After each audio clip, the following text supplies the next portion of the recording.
Hello everyone.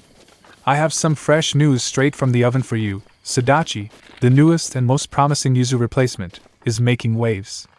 And that's exactly what we're going to talk about in this video.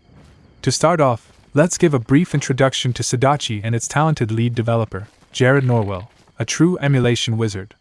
In a previous feat, Jared ported Yuzu to iOS in just one day. Yes, you heard that right, just one day. Additionally, he was also responsible for porting Citra to iOS, overcoming the challenges that the Apple platform presents for this type of application. So far, there has been significant progress. It's possible to compile a version for Windows, and Jared has even managed to create a version for Android. We don't know yet if it's identical to the latest Yuzu version, but he invites Android users to test it out. All the gameplay you'll see in this video was captured from the Android version of Sudachi.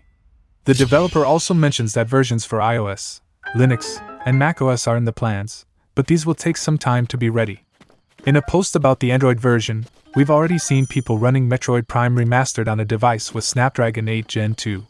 However, Kirby and the Forgotten Lands have some visual issues on a Galaxy S24 Ultra, as you can see.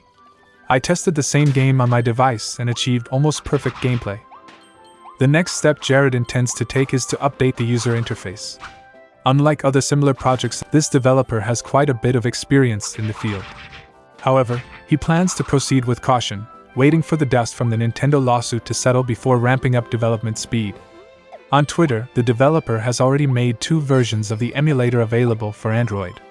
I tested the second version, which is based on the early access version of Yuzu.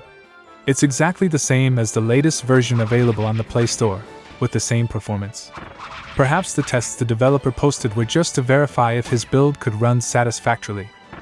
Before we continue, I'd like to ask for your like to keep these daily videos with the latest relevant news here on the channel. And if this is your first time here and you enjoy staying up to date with improvements and new projects, consider subscribing to the channel so you don't miss anything. The folks at Suyu are taking things seriously and don't want to be seen just as a meme or someone chasing easy money. On their Discord, a lengthy text was posted in response to community criticisms, which, as I've mentioned in other videos, can sometimes be quite toxic. Let's take a look at what they said. Firstly, they claim that the project isn't the responsibility of a single person.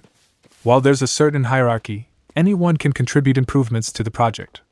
A major criticism they've received is that they're just renaming Yuzu and calling it their own project.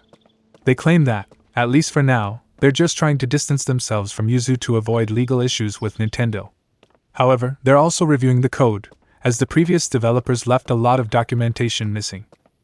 Once they have a better understanding of the code, the Suyu team will start implementing it. Regarding the accusation of the project being just a money grabber, the folks at Suyu clarified that they've implemented a very strict policy and are against receiving donations.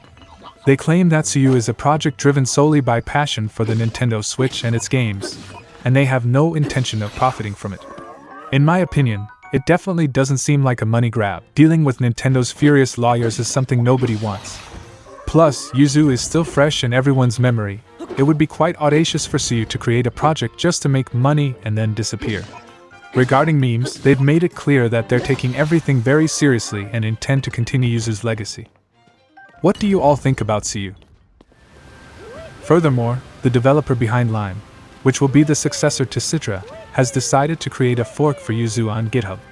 So, we might have Lime Switch, which is currently being referred to as Lime NX. Taking a quick look at the source code, with my almost non-existent coding experience, it seems like he simply rebranded both emulators in their builds and is encouraging people to subscribe to his YouTube channel, which already has over 20,000 subscribers. It remains to be seen whether these projects will move forward or not. Let's keep a close eye to see what the future holds for these emulators. Before concluding, I'd like to leave a message for both new and veteran emulation enthusiasts. Be cautious about what you hear or see out there. There are many channels spreading misinformation, both about the new projects and about the legal processes involving Nintendo. I've seen and read completely erroneous information about emulation in various places. These channels are only interested in profiting from AdSense, so if you've been seeking this type of information, I suggest checking the creators' previous videos. If at any point in their career they actually posted such content. Another topic I'd like to address is the creators, whom I affectionately call Yuzu widows. There were many people making money simply by posting anything related to Yuzu. For example, there were channels that with every new build released for Android would make countless unfounded tests, promising that a certain game, which didn't run previously, now worked. However, upon watching the video, the game was there, running at 10 FPS and full of graphical glitches. Nobody plays like that. The downfall of Yuzu was very sad for the community. But seek information from those who truly make content because they enjoy the subject, not from those who are just after a few bucks. And with that, we conclude today's video, on a Friday with few updates. Thank you for your viewership, and until the next video.